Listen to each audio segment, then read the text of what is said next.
नमस्कार, मैं हूं संदीप चौधरी। आज सबसे बड़ा सवाल में हम बात करेंगे जाति की। हमारी जिंदगी, हमारे समाज, हमारे देश की जो कड़वी हकीकत है, सब कुछ जाति के इर्द गिर्द ही घूमता है। हमारा सामाजिक जीवन, शादी ब्याह, सबसे पहले जाति देखी जाती है।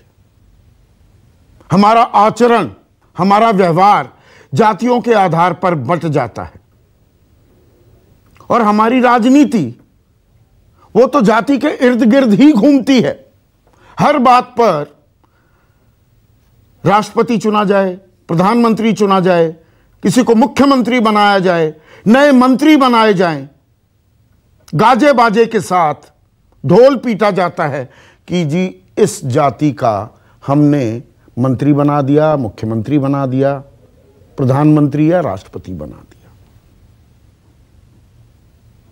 पर जातीय जनगणना की जब बात आती है, इस देश में सेंसस, जनगणना की शुरुआत 1881 में हुई थी और 1931 तक, तब तक हम गुलाम थे, जातीय आधार पर भी जनगणना होती थी।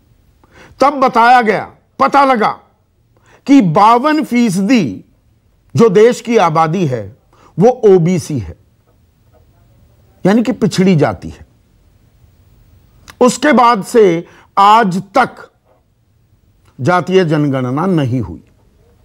आवाजें बहुत उठी। 2011 में जनगणना तो हुई, लेकिन उसे एक नया जामा पहना दिया गया, सोशियो इकोनॉमिक कास्ट सेंसस।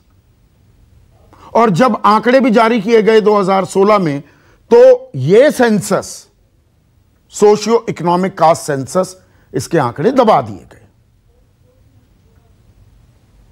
मौजूदा सरकार ने कहा 2018 में, गृह मंत्री थे तब राजनाथ सिंह, कि हम जातीय जनगणना करवाएंगे।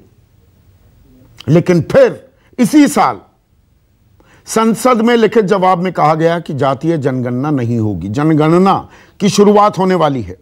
पैंडेमिक के चलते, कोरोना काल के चलते वो थोड़ी मुलतवी करनी पड़ी, लेकिन अब साफ कर दिया सरकार ने संसद में लिखित जवाब देकर। तो विपक्षी दल ही नहीं, घटकों ने भी आवाज बुलंद की, और इसमें सबसे मुखर आवाज थी बिहार के मुख्यमंत्री नीतीश कुमार की। बिहार में डबल इंजन सरकार है, जेडीयू और बीजेपी की सरकार है। उन्होंने कहा जातीय जनगणना तो होनी चाहिए। बिहार में बाकायदा विधानसभा ने 2-2 बार यह प्रस्ताव सर्वसम्मति से पारित किया है। यही काम महाराष्ट्र में हुआ, उड़ीसा में हुआ, कर्नाटक में भी जातीय जनगणना करवाई गई थी।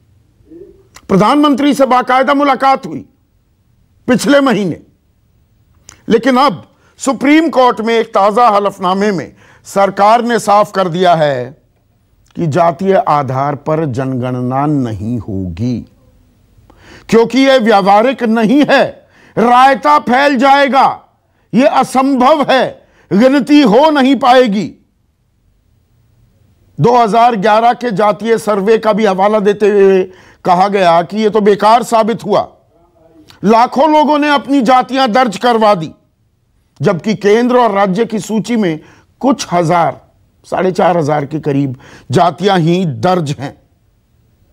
और सुप्रीम कोर्ट से निवेदन भी किया गया, अपील की गई कि जातीय जनगणना पर वो कोई आदेश ना दें।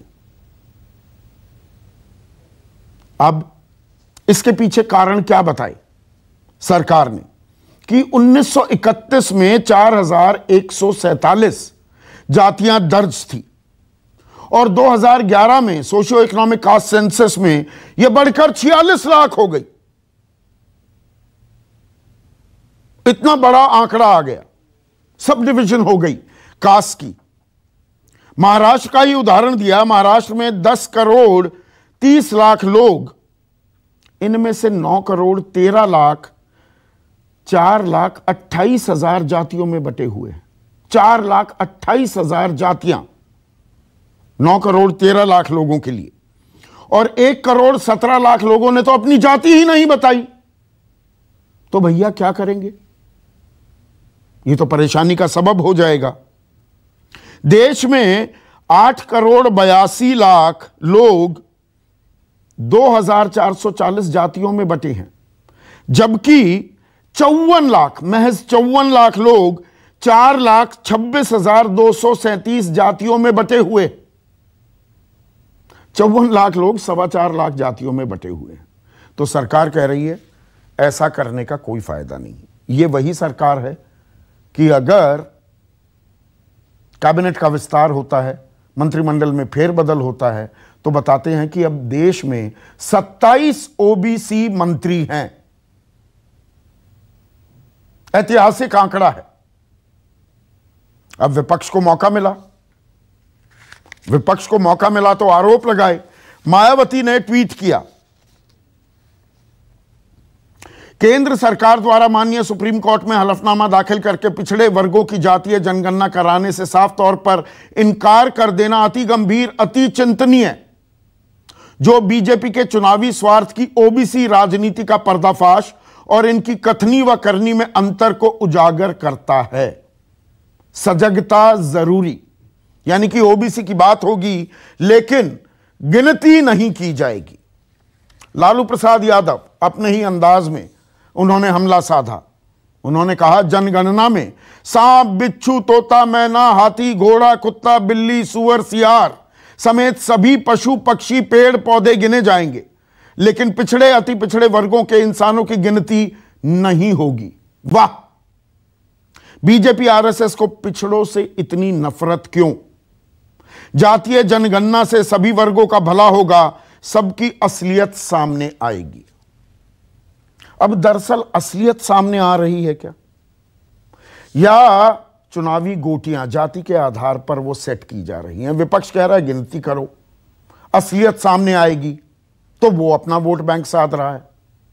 बीजेपी कहती है गिनती से रायता फैलेगा, हम पहले ही इतना प्रतिनिधित्व दे रहे हैं, अब तो राज्यों को फिर से अधिकार दे दिया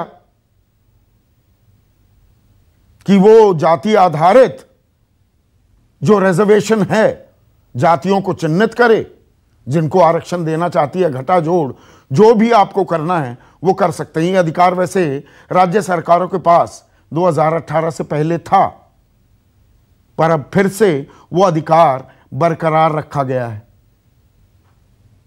तो ऐसे में कोई मुकेश सहनी, संजय निषाद, कोई राजभर, उनको अपने खेमे में ला लिया जाए, गिनती कराने की जरूरत नहीं, पर यह बताया जाए हमें बड़ी चिंता है।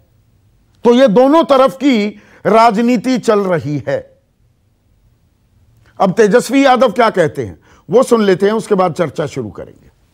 देश भर के 80-90% लोगों का कॉन्शियस है कि वो चाहते हैं जाति जनगणना, और ये नेशनल इंटरेस्ट में है, राष्ट्र के हित में है। सब लोगों की गिनती होती है, कोई आपत्ति नहीं होती, लेकिन भाई जो रियल पिक्चर जब तक सामने नहीं आएगा तब तक सही दिशा में काम नहीं हो सकता, कल्याण नहीं हो सकता।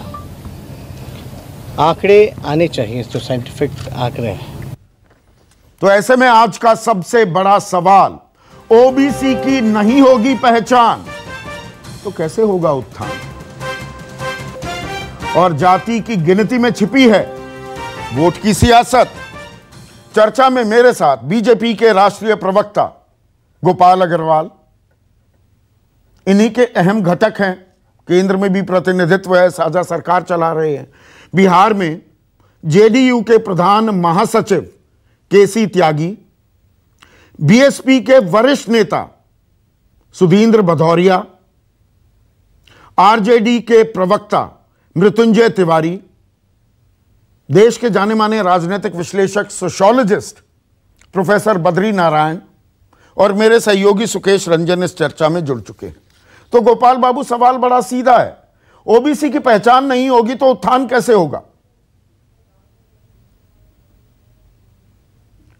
आपने ऑडियो म्यूट कर रखा है लगता है। नहीं, हाँ अब आ गई आवाज। हाँ, अरे हाँ, देखिए, उत्थान और पहचान यह दोनों एक साथ जोड़ के नहीं देखे जा सकते। सरकार ने, जब आज हमारे प्रवक्ता ने भी बताया कि एक तो सरकार ने जो सुप्रीम कोर्ट में एफिडेविट दिया उसमें टेक्निकल रीज़न आपने भी उनको एन्यूमरेट किया है कि वो टेक्निकल रीज़न है जिसके कारण सरकार अभी नहीं कर सकती जनगणना, क्योंकि एक तो लेट हो चुके हैं, समय काफी निकल चुका है, दूसरा इससे सॉल्यूशन नहीं होगा, कॉम्प्लेक्सिटीज और बढ़ेगी। भारत में जाति का बहुत ज़्यादा कॉन्फ्लिक्ट क्रिएट करने का एक चलता रहता है पॉलिटिकल एस्पेक्ट के कारण, और हमारा संविधान ने, निर्माताओं ने यह कहा हुआ है कि जाति को धीरे धीरे हमें जाति की आइडेंटिटीज को कम करना है, खत्म करना है, और we have to rise above the caste politics. तो उसके लिए यह एक तरीके से हिंड्रेंस होगा। दूसरी बात यह है कि जो पिछड़ी जातियां हैं, इकोनॉमिकली वीकर सेक्शंस हैं, या जो अलग अलग जातियां जो मानी जाती है कि वह पिछड़े हैं, उनको सहायता की ज़रूरत है, उसके ऊपर सरकार काम कर रही है या नहीं कर रही है। वह अगर कर रहे हैं और उसके लिए प्रॉपरली डेटा सरकार शेयर कर रही है, और अलग अलग पार्टीज को भी हम कह रहे हैं कि आप भी इस तरह के काम को करिए। जब हमारे पार्टी में 27 ओबीसी और एसटी और 13 एसटी मिनिस्टर बनाए जाते हैं, महिलाओं के लिए 11 से ऊपर महिलाएं मिनिस्टर बना जाती हैं, तो असली काम तो यही है ना। केवल जनगणना करने से केवल यह होगा, अगर ऐसा होता तो ठीक है, बिल्कुल जरूरी है, लेकिन इसके बगैर भी आप पिछड़े जाति को, विभिन्न जातियों के लिए सहायता कर सकते हैं। तो ये बात आपको सरकार में आने के बाद क्यों समझ में आती है?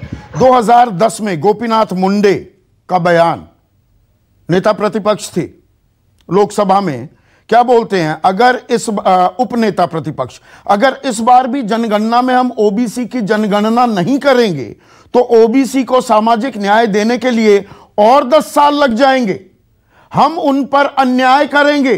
2018 में गृह मंत्री थे राजनाथ सिंह, कहा, बाकायदा पीटीआई ने खबर भी छापी कि हम जातीय जनगणना करेंगे। आज आप कह रहे हैं कि नहीं, मंत्री बना दिए, प्रतिनिधित्व दे दिया, बस इससे काम चला लो। नहीं संदीप जी, देखिए अभी भी यह इतना बड़ा इश्यू था कि पार्टी में भी काफी इसके ऊपर मंथन हुआ है, और हमारी पार्टी में भी अलग अलग समय पे अलग अलग राय इसमें है। अगर आप डिस्कस करके आज आप एक राय बनाते हैं और आगे चलते हुए परिस्थिति बदलती है, उसके अनुसार आपको समस्याएं और उसके समाधान के रूप में कुछ और रास्ते दिखते हैं, तो आप क्या उसको इम्प्लीमेंट नहीं करेंगे क्या? 2010 में गोपीनाथ मुंडे जी हमारे महत्वपूर्ण और बड़े नेता थे, उस वक्त उन्हें लगा, तो आज भी कई लोगों के बयान हमारी पार्टी में, बिहार में आपके बीजेपी विधायक बिहार में सर्वसम्मति से पास हुआ है ना, यही तो कह रहा हूं, जातीय जनगणना होनी चाहिए। नहीं संदीप जी, इसीलिए तो देखिए जातीय जनगणना होनी चाहिए, यह सरकार भी अलग अलग पक्षों पे मानती है, लेकिन अब जो इसके टेक्निकल एस्पेक्ट है वो भी तो महत्वपूर्ण है, उनको भी तो इनकॉर्पोरेट करना है। आज 2021 की जो जनगणना है, ऑलरेडी उसका पीरियड आगे कोविड के कारण निकल चुका है। अब अगर उसको और डिले करेंगे, फॉर्म छप गए हैं, सब कुछ हो चुका है, फॉर्म में कॉलम तो और जोड़ने की जरूरत है। नहीं देखिए, ऐसा नहीं है, आर्थिक रूप से पिछड़े लोगों को भारतीय जनता पार्टी और इकोनॉमिकली ईडब्ल्यूएस सेक्शंस को हमारी नहीं ईडब्ल्यूएस में उस चीज में जा ही नहीं रहा हूं, एक जाति का कॉलम ही तो जोड़ने की जरूरत है भाई। जैसे एससी का एक कॉलम है, एक एसटी का कॉलम है, एक जाति का कॉलम आ जाएगा, पता लग जाएगा कितने ओबीसी हैं। नहीं देखो, केवल एडमिनिस्ट्रेटिव इश्यू होते तो आपकी बात ठीक है कि केवल एडमिनिस्ट्रेटिव इश्यू है तो उसको रिजॉल्व करिए। केवल एडमिनिस्ट्रेटिव इश्यू नहीं है, ये कॉन्स्टिट्यूशनल मॉरलिटी प्रायोरिटी की भी बात है कि हमारा संविधान सरकार के ऊपर यह जिम्मेदारी डालता है कि आपको सिस्टमैटिकली धीरे धीरे you have to rise above the caste politics. Rise above the caste politics तो जाति के आधार पर ही तो आरक्षण होता है, जिसकी अब आप पैरवी करते हैं। मोहन भागवत ने कुछ और कहा था 2015 में। तो अगर जाति की पहचान नहीं करोगे, आप कहते हैं जाति विहीन समाज होना चाहिए, बहुत अच्छी बात है, तो जाति हट जाएगी तो आरक्षण भी नहीं होना चाहिए। नहीं देखिए संदीप जी, मैंने जाति विहीन समाज नहीं कहा। हाँ। मैंने कहा राजनीति को जाति से ऊपर उठाना पड़ेगा। जाति तो आप वही तो राजनीति करते हैं, आप ही तो बताते हैं 27 ओबीसी मंत्री हैं हमारे। अरे तो वो डिविजिव पॉलिटिक्स है। जब आपने बताया कि 4 लाख जातियां हैं, इस तरह की जो नीचे अलग अलग पार्टियां, उसमें जातिगत मंडल आयोग के मंडल के टाइम पे कितनी हिंसा हमने देखी, युवाओं को बरगलाया जाता है। आज भी देखिए रिजर्वेशन के नाम पे किस तरह की राजनीति नहीं हो रही नहीं, है। तो देखिए गोपाल बाबू, एक आंकड़ा देता हूं, 1,30,000 सेंट्रल जॉब्स जो ओबीसी के आरक्षण के तहत, उस कोटे के तहत दी गई, और साथ ही साथ आईआईटी, एनआईटी, आईआईएम्स, एम्स में जो दाखिले होते हैं, दाखिले भी तो होते हैं ना ओबीसी का, आपके पास सर्टिफिकेट होगा तो देश में 97% नौकरी और दाखिले सिर्फ 25% ओबीसी को मिले हैं। उनमें से भी 24.95%, इन 25% में से 25% सिर्फ 10 ओबीसी जाति को गए हैं। 983 ओबीसी जाति जो हैं, यानी कि 37%, 4,000 साढ़े 4,000 जो जातियां अभी दर्ज हैं ओबीसी में, उनका सरकारी नौकरियों में और दाखिलों में 0 रिप्रेजेंटेशन। इन जातियों के किसी भी सदस्य का कोई दाखिला नहीं हुआ, ना केंद्र में नौकरी मिली। और 994 जो जातियां हैं उनको 2.68% दाखिले और नौकरी मिली। तो इसीलिए तो पहचान जरूरी है, ऊपर वाले ही मलाई काट रहे हैं। नहीं, देखिए पहचान से क्या होगा, रिजर्वेशन तो आज भी है ना। अगर फेयर रिप्रेजेंटेशन की केवल बात करें, देखिए रिजर्वेशन इस देश में जो पिछड़ा, बैकवर्ड और जाति के रूप में, आर्थिक रूप में, उनको आगे लाने के लिए अपॉर्चुनिटीज की आवश्यकता है। लेकिन केवल जाति में नहीं, ये केवल नौकरियों में रिजर्वेशन हो जाए, केवल वह सोल्यूशन नहीं है, वह एक महत्वपूर्ण सोल्यूशन है। लेकिन सबसे पहले अगर देश में हर चीज कानून से अगर हो रही होती तो फिर तो कब से 70 साल से देश में रिजर्वेशन है और क्यों नहीं हुआ। इसकी समस्याओं को भी ध्यान रखना चाहिए। और जो पॉलिटिकल पार्टीज इस बात के लिए इंसिस्ट कर रही हैं कि आप ओबीसी का आरक्षण तो मंडल के बाद शुरू हुआ ना, मंडल के तो आप खिलाफ थे, बिल्कुल कमंडल लेकर निकले थे।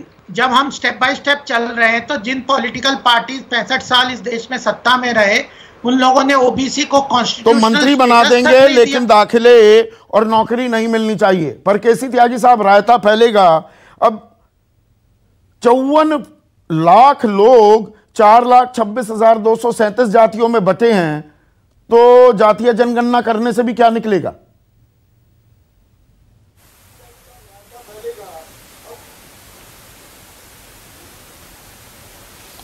देखिए संदीप जी, ये एक बहुत महत्वपूर्ण सवाल है और मैं अपने मित्र पार्टी के प्रवक्ता साथी से भी कहना चाहता हूं कि आरक्षण की नीति जात पर आधारित संविधान ने भी मानी है और कानून ने भी मानी है। मंडल कमीशन को सुप्रीम कोर्ट के बहुमत के फैसले से मान्यता दी गई है, तो संविधान में, कानून में मान्यता मिल गई और आरक्षण की नीति इसी पर लागू है। अच्छा, अब मैं आपसे कहना चाहता हूं और मैं संदीप जी की बात को आगे बढ़ाना चाहता हूं। मेरे पास आरटीआई की एक रिपोर्ट है गोपाल जी, और मैं बिटर बिल्कुल नहीं होना चाहता। मैंने 1990 का जो बिटरनेस सोसाइटी को एज मेंबर ऑफ पार्लियामेंट झेला, चुके मैं जनता दल में था और जनता दल ने ही, मेरे मित्र भी बैठे, सुशील भदौरिया भी हम साथ थे, रोज हमारा घेराव होता तो जी जनता दल के एमपी थे, गालियां दी जाती थी वगैरह वगैरह, उसका जिक्र नहीं करना चाहता। तो लिखा इसने, there was not even a single professor, Sandeep ji, associate professor appointed under the OBC quota in central universities. हाँ, 40 यूनिवर्सिटी में एक भी प्रोफेसर, एसोसिएट प्रोफेसर ओबीसी से नहीं है, उसमें एक भी। अच्छा, ये बताता है कि 95% officer professors, 92% associate professors, they were from the general category. और जो चतुर्थ श्रेणी सफाई कर्मचारी थे, उसका पूरा कोटा एससी एसटी से पूरा हो गया।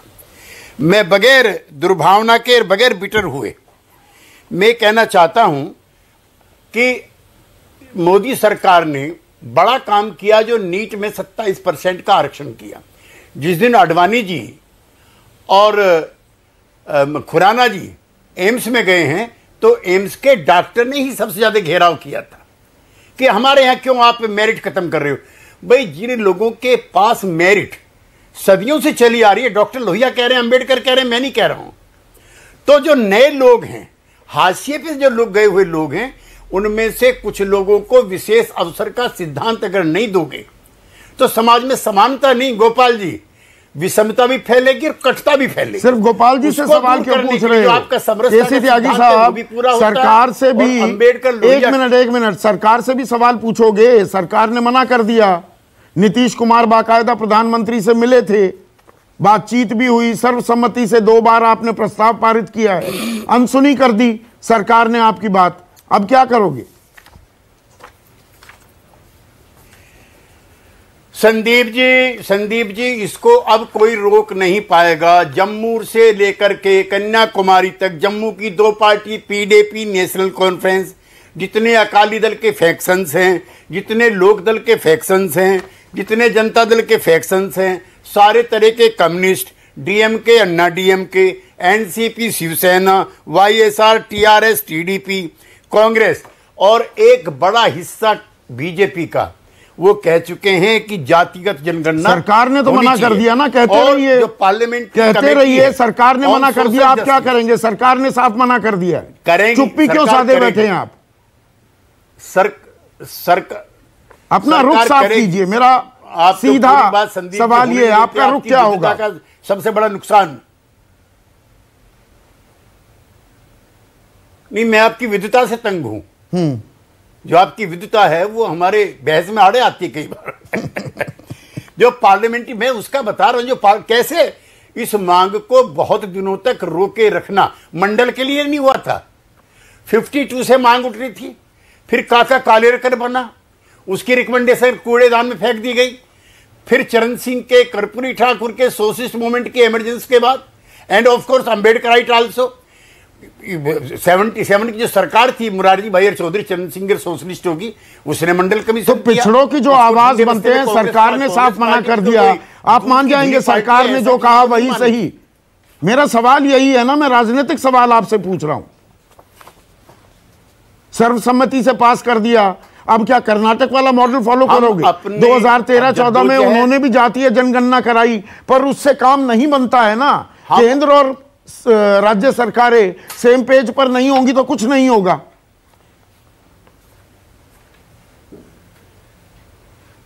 देखिए, इस मंत्रालय का जो दिया गया वक्तव्य वो भी कॉन्ट्राडिक्टरी है। इन्होंने जस्टिस रोहिणी कमीशन बनाया है एनडीए की सरकार ने। कई लोगों को शिकायत होती है कि जो पिछड़ों में अति पिछड़े उनको न्याय नहीं मिलता, उसी का आइडेंटिफिकेशन के लिए मेरे पास उसकी जो रिपोर्ट है वो भी मेरे पास है, जिसमें उन्होंने अति पिछड़ी जातियों का जिक्र किया है।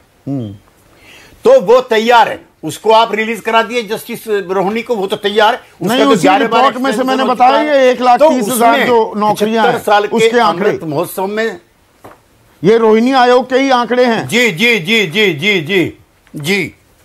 तो जस्टिस रोहिणी,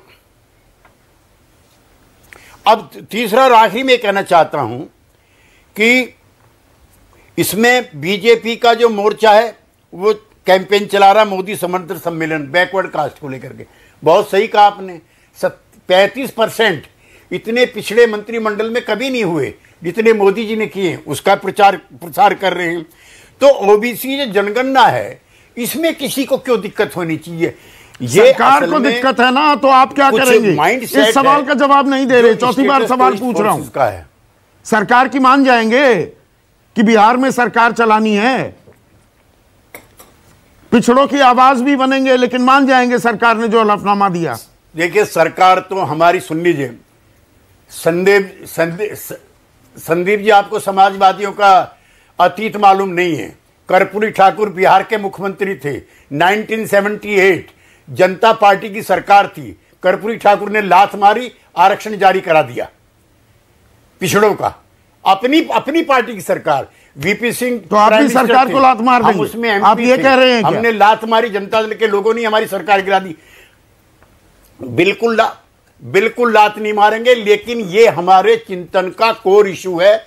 हम इसको लेकर के निरंतर अपनी बात कहते रहेंगे, और हमारा ये मानना है कि देश के अधिकांश पॉलिटिकल पार्टी, देश के अधिकांश सोशल जो आउटफिट है, वो सब हम लोगों के साथ है।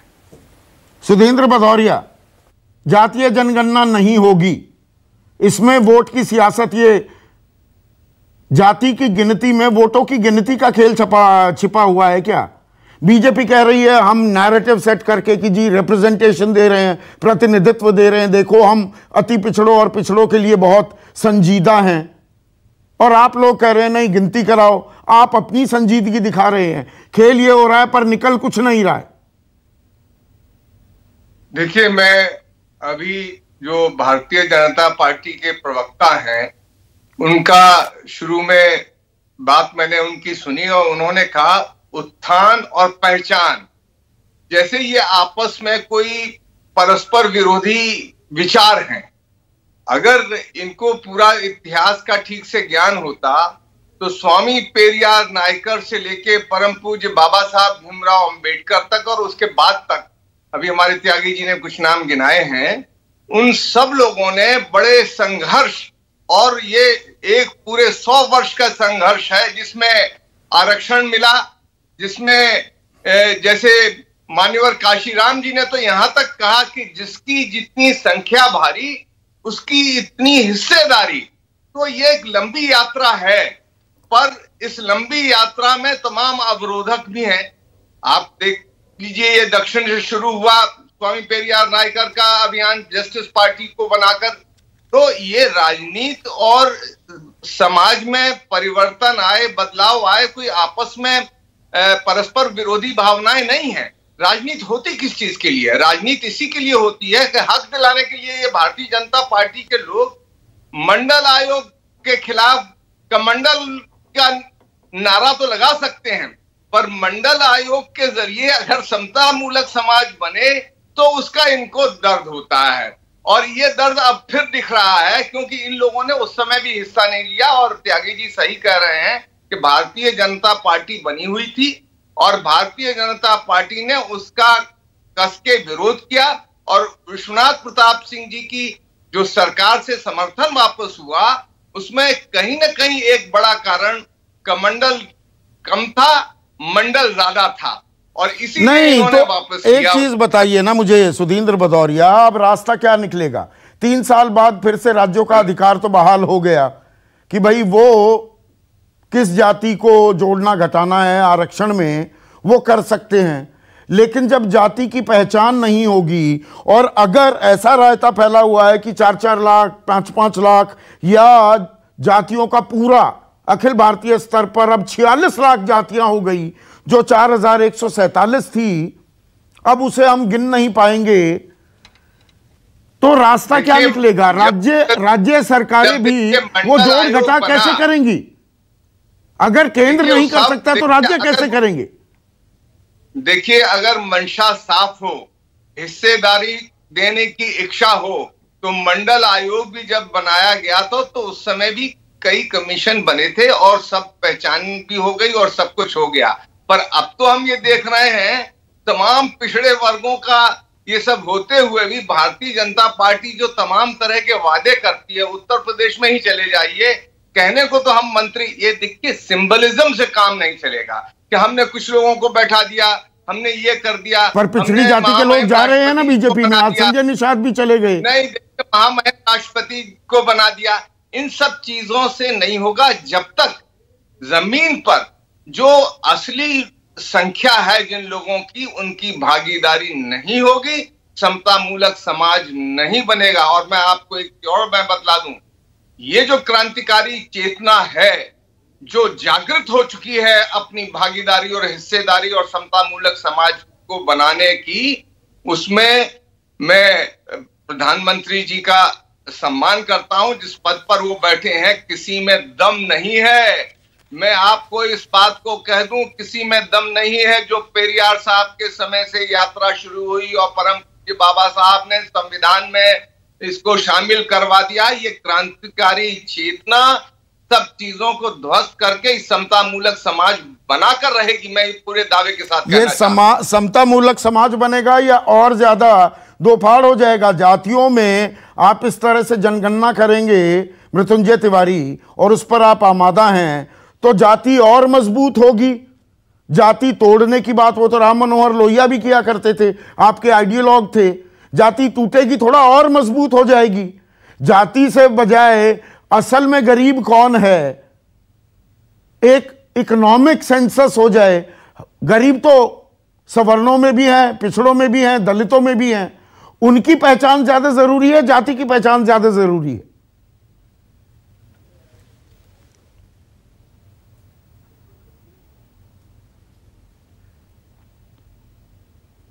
देखिए संदीप जी, जो बात आप कह रहे हैं हम आपके बात से बिल्कुल सहमत हैं, लेकिन जाति आज एक सामाजिक सच्चाई है, इस बात से कोई इनकार नहीं कर सकता है। और अगर जाति जनगणना होती है जाति आधारित, तो इसमें सब लोगों की भलाई है। आदरणीय लालू प्रसाद जी ने भी आज ट्वीट करके कहा, अगर हम आज स्वर्ण समाज से आते हैं तो हमारी कितनी संख्या है, ये अगर हमें पता चल जाएगा तो इसमें परेशानी कहाँ है? आखिर केंद्र सरकार इससे क्यों भाग रही है?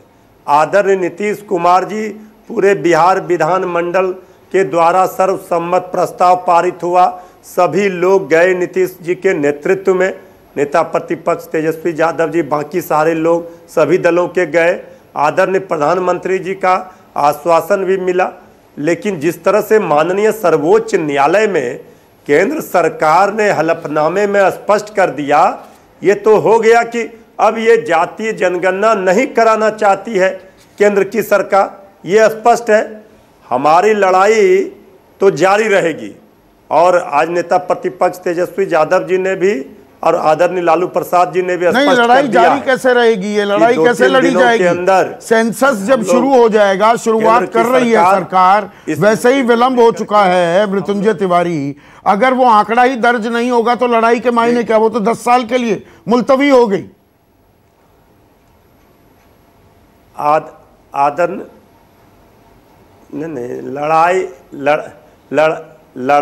लड़ाई तो लोकतंत्र में संदीप जी बहुत सारे हथियार राजनीतिक दलों के पास होते हैं, जिसके माध्यम से हम सड़कों पर उतरेंगे, हम एनडीए के उन सांसदों का, उन नेताओं का बहिष्कार लोग करेंगे।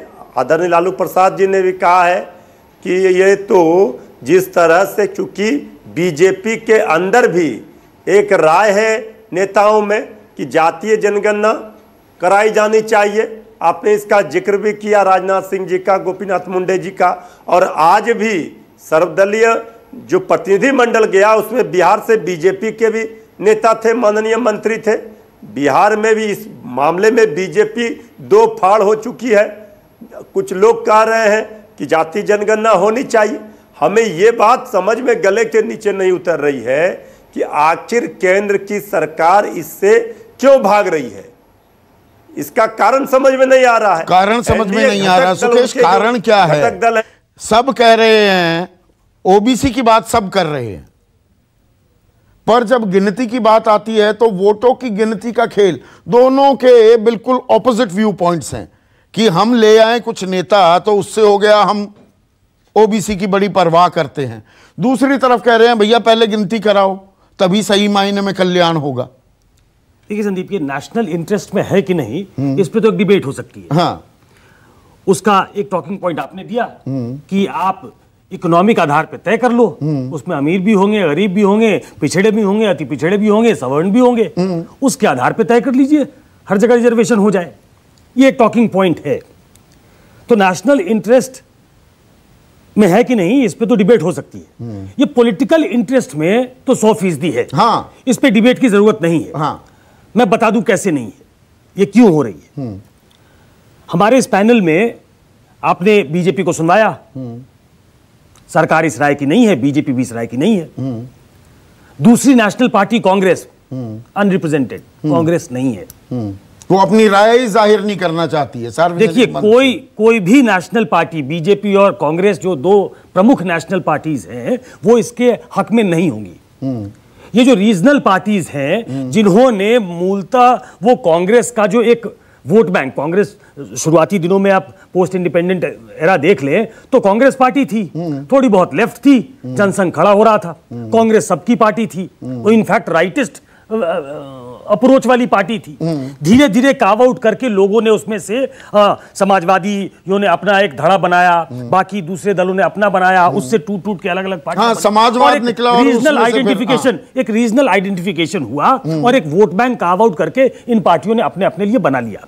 उनको अपनी कॉन्स्टिट्यूएंसी को यह मैसेज देना जरूरी है, यह नहीं हो पाएगा जिस तरीके से केंद्र सरकार का रुख है, ये होगा नहीं। लेकिन ये आखिरी दम तक, चाहे वो केसी त्यागी हो, चाहे वो मृत्युंजय तिवारी हो, चाहे वो भदौरिया साहब हो, ये आखिरी दम तक ये कहेंगे और लड़ते हुए दिखना चाहेंगे, ताकि उनकी कॉन्स्टिट्यूएंसी को एक सीधा सीधा संदेश जाए कि वो हमारे लिए लड़ाई लड़ रहे हैं। बीजेपी दरअसल एक हिंदू आइडेंटिटी को लेकर चलती है, वो इसमें डिवीजन नहीं चाहती कि जातियों में बट गए तो और आंकड़ा सामने आ गया, फिर उस पर चर्चा होगी कि जी निषाद की बात कर रहे हो, राजभरों की बात कर रहे हो, महिलाओं की बात कर रहे हो, पर इनको मिला क्या उत्तर प्रदेश 75 साल में? उत्तर प्रदेश के चुनाव में आपको अनुप्रिया पटेल को साथ लेना पड़ा, इसलिए मंत्री बनाना पड़ा। आपने बाकी लोगों को साथ में लिया, उनको मंत्री बनाया। आज आप निषाद से समझौता कर रहे हो।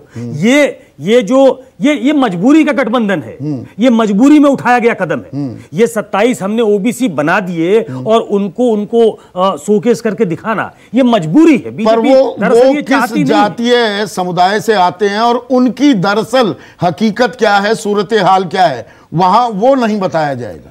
वो बीजेपी देखिए बहुत क्लेवरली उनके मूल में जाइए आप, तो आपको ये पता लगेगा कि दरअसल वो इस पूरे चंक को एक हिंदू चंक के तौर पे देखना चाहते हैं। वो इसमें डिवीजन नहीं चाहते, हिंदू हो आप। हाँ। ये दरअसल उनका मूल मंत्र है, ये पॉलिटिकल कंपल्सन है, ये मैरिज ऑफ कन्वीनियंस जिसको कहते हैं ना, जिसकी वजह से आप ये सब कुछ देख रहे हैं। तो जो रीजनल पार्टियां हैं उनके ये हक में है, क्योंकि वो उनके मतलब आप ये कह रहे हैं सरकार गिनना चाहे कि जी 46 लाख जातियां आ गई जी, रायता फैल जाएगा। लालू प्रसाद यादव कहते हैं सांप, बिच्छू, तोता, मैना, हाथी, घोड़ा, कुत्ता, बिल्ली, सुअर, सियार, सबको गिन लेते हैं। मैं दोबारा कहूं कि अगर ये सरकार और बीजेपी के पॉलिटिकल इंटरेस्ट में होता तो ये काम होता। ये बहुत मुश्किल काम नहीं है, इसलिए हमने अपना सवाल ही रखा है कि अगर पहचान नहीं होगी तो उत्थान कैसे होगा। और सही बात है, मैं आंकड़ों में जाना नहीं चाहता हूं कि सेंट्रल यूनिवर्सिटीज में प्रोफेसर कितने हैं, एसोसिएट प्रोफेसर कितने हैं,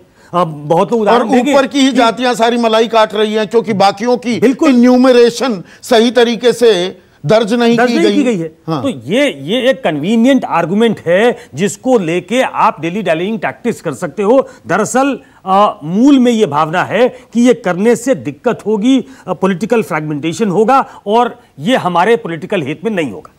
professor Badri Narayan, political convenience देखी जा रही है या ओबीसी का भला है राजनीतिक दलों के मन में? देखिए संदीप जी जो बात चल रही है उसमें जो मुख्य आर्गुमेंट है कि जातीय जनगणना का मुख्य क्या है, जाति का नंबर। और नंबर कई बार इंपावरिंग होता है मार्जिनल कम्युनिटी के लिए, कई बार ऑप्रेसिव हो जाता है। यानी ऑप्रेसिव इसलिए हो जाता है कि इसी नंबर की शक्ति के कारण इन्हीं दलित और मार्जिनल कम्युनिटी ओबीसीज में कुछ जातीय समूहों का आधिपत्य है और वो सामाजिक न्याय की राजनीति में भी उनका आधिपत्य है। तो वो सारी वॉइस वहां पर सेंटर्ड हो जाता है। तो ये एक तरह से ये जो पूरा जो एक विमर्श है वो एक तरह से उनके द्वारा और उनके लाभ में केंद्रित होगा क्योंकि जो में छोटी जातियां हैं, यानी जो अभी कहा अंबेडकर जी ने क्या कहा था, जाति का उन्मूलन, वो आज कोई बात नहीं कर रहा है। सब कह रहे जाति एक सच्चाई है। अरे भाई जाति के उन्मूलन की बात की थी तो बाद में कांशीराम ने कहा कि जाति नहीं खत्म हो सकता, जाति से जाति को काटेंगे। उसके बाद तो कहाँ पहुंचे, जिसकी जितनी संख्या भारी उसकी उतनी हिस्सेदारी। बाद में लगा कि जिसकी संख्या भारी है उसको तो मिल गया, जिसकी संख्या भारी नहीं है जनतंत्र में उसको उसके लिए कौन सोचेगा। ओबीसीज में, दलितों तो कौन सोचेगा? छोटी संख्या नहीं होगी, जो छोटी जातियां हैं उनको नहीं, उनकी सुनवाई कहां होगी? हाँ, और अगर नंबर महत्वपूर्ण है तो जनतांत्रिक नैतिकता का ये प्रश्न है कि उनके बारे में कौन सोचेगा। और उसके बाद जो ये बार बार बात हो रही है संदीप जी कि ये जो पूरा ये जो आंकड़ा है, ये आंकड़ा एडमिनिस्ट्रेटिव प्रॉब्लम तो है क्योंकि ओबीसी क्लास है एक तरह का, और ये कास्ट ना हो के क्लास भी इसमें है। बहुत सारी जातियां वो सब हम सब जानते हैं, एक राज्य में कुछ है, दूसरे राज्य में कुछ है, ऑर्फन है, डेस्टिट्यूट हैं, इसमें क्रिश्चियंस हैं, बहुत सारा, इसमें बहुत ही कॉम्प्लेक्स है ओबीसी की पूरी संरचना। एससी एसटी की तरह क्लियर नहीं है। नहीं, मुझे एक चीज बताइए प्रोफेसर बद्री नारायण, सरकार डिजिटल इंडिया हो गया जी, उज्ज्वला स्कीम में इतने सिलेंडर दे दिए, हमने एक दिन में इतना वैक्सीनेशन, इतना टीकाकरण कर दिया, सीए कानून को भाई बाद में एनआरसी बनाएंगे तो नेशनल रजिस्टर फॉर सिटीजंस होगा। जब हर चीज के हम आंकड़े इकट्ठे कर सकते हैं तो पिछड़ी जाति के क्यों नहीं? उस अकेले में रायता फैलेगा, बाकी चीजों में नहीं। संदीप जी, जो आपने बात कही थी, मुझे लगता है आप अपनी ही बात से हट भी रहे हैं। हालांकि एंकर का काम भी होता है वो करना कि इकोनॉमिक सेंसस क्यों नहीं, वो तो है, मैं तो पर ये पूछ रहा हूं, आंकड़े तो दर्ज कराए जा सकते हैं ना, हो रहे हैं हर चीज में। देखिए, आंकड़े बहुत विचित्र चीज है संदीप जी। इन्हीं आंकड़ों ने, यानी जब अंग्रेजों के समय जब ये कास्ट सेंसस हुआ था, तो उस समय इन्होंने जो ये हमारी जाति व्यवस्था थी भारतीय समाज में, पहले काफी फ्लेक्सिबल थी, उसके बाद बहुत फिक्स हो गई उसी जातीय जनगणना के कारण। क्योंकि एक बार अगर दर्ज हो गया कि आप किस जाति में हैं, रिकॉर्डेड हो गया, तो आप जाति चेंज नहीं हो सकती आपकी, चाहे शक्तिवान हो जाए, चाहे कुछ भी हो जाए। पहले शक्तिवान होकर बहुत सारी समूहों ने अपनी जाति मोबिलिटी प्राप्त करी, तो वो ये जातीय जनगणना तो ये पॉलिटिकल हिपोक्रेसी भी है क्या? अगर बीजेपी ये मानती है कि भाई हम जाति उन्मूलन करना चाहते हैं, इसे खत्म करना चाहते हैं धीरे धीरे, तो सामने आइए ना, पर पॉलिटिकल कॉस्ट बहुत ज्यादा हाई है क्या? तो छिप कर काम हो रहे हैं। देखिए बीजेपी अभी जो सरकार का जो पोजीशन है वो बहुत साफ संवैधानिक जो हमारी सिचुएशन है, और देश में एक जातीय समन्वय और समरसता को ध्यान में रखे। यहाँ दो आर्गुमेंट है। एक आर्गुमेंट है कि जातीय जनगणना से समरसता बढ़ेगी, जबकि हमारा मानना है कि जातीय जनगणना यानी जाति कभी भी समरसता नहीं बढ़ा सकती। इसीलिए अम्बेडकर ने कहा था कि कास्ट सिस्टम एक इनग्रेडेड इनइक्वालिटी है, हर एक दूसरा अपने लिए ठीक है। पैदा करता तो गोपाल बाबू तो मतलब साफ क्यों नहीं कह देते, आपकी सरकार है, आप लोगों को समझा भी देते हैं, नोटबंदी समझाई, जीएसटी समझाया कि हम जाति धीरे धीरे खत्म करना चाहते हैं, तो ये जातीय जनगणना के चक्करों में क्यों फंस रहे हो? या तो ये क्लैरिफाई कर दिया जाए। एक तरफ बताते हैं हम कितने संवेदनशील हैं पिछड़ी जाति को लेकर, हाशिए पर पड़े समाज को लेकर, गिनती तो समस्या नहीं हो सकती ना, गिनती तो हर चीज की कर लेती है सरकार, जिस चीज की करना चाहते हैं वो गिनती तो होती है ना। संदीप जी, अभी त्यागी साहब ने आपके बारे में कहा आप इंटेलेक्चुअल हैं, आप ये जो लॉजिकल फैलेसी यहाँ पे क्रिएट कर रहे हैं ना, इसको छोड़ दीजिए। देखिए, आप इस बात से पहले यह बात कह रहे हो कि जातीय मतगणना भाजपा और सब मानते हैं कि उससे देश में का भला होगा उन जातियों का, और केवल टेक्निकल रीजन और पॉलिटिकल रीजन से भारतीय जनता पार्टी उसको नहीं करवा रही। यह गलत है, आपका ये लॉजिक गलत है। मैं यहाँ पे आपको स्पष्ट कह रहा हूँ। हम कह रहे हैं जैसे अभी बद्री नारायण जी ने कहा, भारतीय जनता पार्टी इस बात को मानती है कि जाति अपने आप में अगर ज्यादा आइडेंटिटी पॉलिटिक्स होगी तो वह देश का, समाज का विघटन के तरफ बढ़ेगा। अरे लेकिन तो आप देश को विघटन की तरफ बढ़ा रहे हैं क्या? प्रधानमंत्री अपनी जाति बताते हैं, राष्ट्रपति की आप जाति बताते हैं, 27 मंत्री ओबीसी हैं, जाति बताकर करते हैं ना। नहीं, सुनो तो सही, मेरी बात तो पूरी होने दो। जब आपने इतना महत्वपूर्ण मुद्दा उठाया, मैं ये कह रहा हूं हम रिजर्वेशन के सपोर्ट में हैं, लेकिन जाति मतगणना इस वक्त टेक्निकल रीजंस के अलावा कन्विंसिंगली समाज के लिए विघटन का कारण होगी। इसलिए हम कह रहे हैं। आपने लॉजिकल फैलेसी की बात की, थोड़ा सा वक्त कम है, केसी त्यागी साहब, जो मेरे सवाल में जो बात थी उसे लॉजिकल फैलेसी कहा गोपाल बाबू ने, तो ये लॉजिकल फैलेसी नहीं है क्या कि हम आरक्षण के पक्ष में हैं पर जातियों की गिनती नहीं कराएंगे?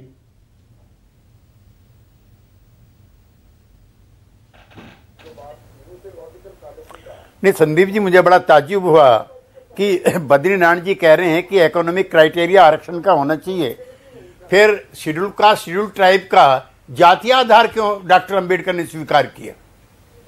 उनका वक्तव्य तो डॉक्टर अंबेडकर की मूल धारणा के विरुद्ध है। जिन्होंने SC ST का जो आरक्षण का प्रावधान कराया था डॉक्टर अंबेडकर ने, उसका आधार तो कास्ट था, नंबर 1। नंबर 2, सुप्रीम कोर्ट ने माना है कि socially and educationally backward.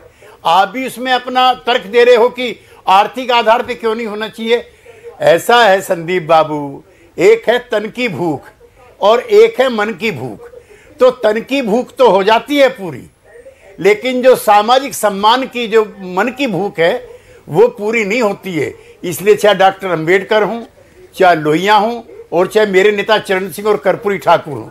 Chaudhary चरण सिंह ने लिखा था अपनी एक किताब में, जातिवादी कौन। 1947 के बाद पंडित जवाहरलाल नेहरू कश्मीरी पंडितों की सभा में जाया करते थे, और चौधरी चरण सिंह अपने जीवन काल में एक बार भी जाटों की सभा में नहीं गए।